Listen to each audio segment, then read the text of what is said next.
నవ్వులాటేనా?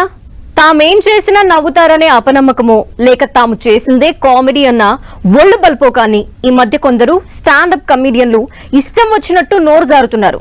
తాజాగా స్వాతి సచ్దేవ అనే ఓ మహిళ ఓ షోలో ఏదేదో మాట్లాడేసింది. ఫ్యామిలీ రిలేషన్స్ ని ఎగతాళి చేసేలా వ్యవహరించింది ఆమె. దీంతో నెటిజన్లు ఒక్కసారిగా భగ్గుమన్నారు. ఇంతకీ ఈ లేడీ ఏం మాట్లాడింది?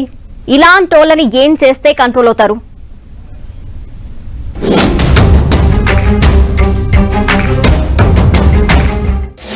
నోరా అది తాటిమట్ట. స్టాండప్ కమేడియన్ స్వాతి సచ్దేవాపై సర్వత్రా ఆగ్రహం.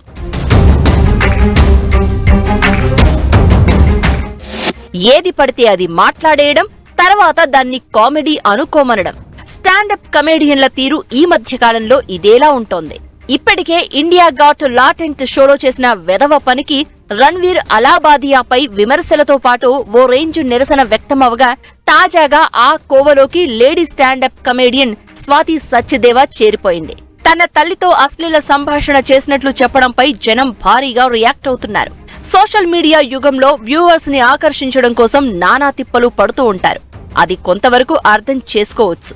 కానీ ప్రతి పిచ్చ పని కామెడీ అవదు. అలానే అసలు కుటుంబ బంధాలు, ఫ్యామిలీ రిలేషన్స్ పై నానా చెత్త వాగడం కామెడీ అనడం ఏంటో ఈ స్టాండప్ కమేడియన్లకే తెలియాలి.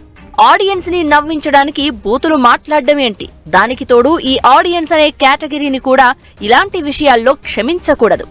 భావ ప్రకటన స్వేచ్ఛ అంటే అది అవతలి వారి ఫీలింగ్స్ హర్ట్ చేయనంత వరకే.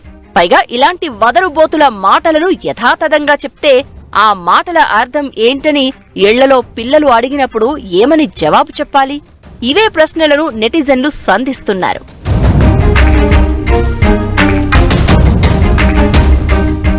కొన్ని టీవీ షోలలో హాస్యం పేరిట వెగటు వాగుడును అనుమతించడమే ఇలాంటి పరిస్థితికి మూలమనే ఆరోపణలు ఉన్నాయి.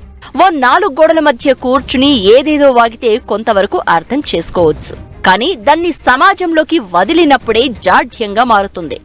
ఏదైనా కొత్తగా ట్రై చేయవచ్చు, కానీ ప్రతి చెత్త కొత్త కాదని, కామెడీ కాదనే సంగతి గుర్తు పెట్టుకోకపోతే దానికి వ్యతిరేకత అనేక రూపాల్లో వ్యక్తమవుతుంది.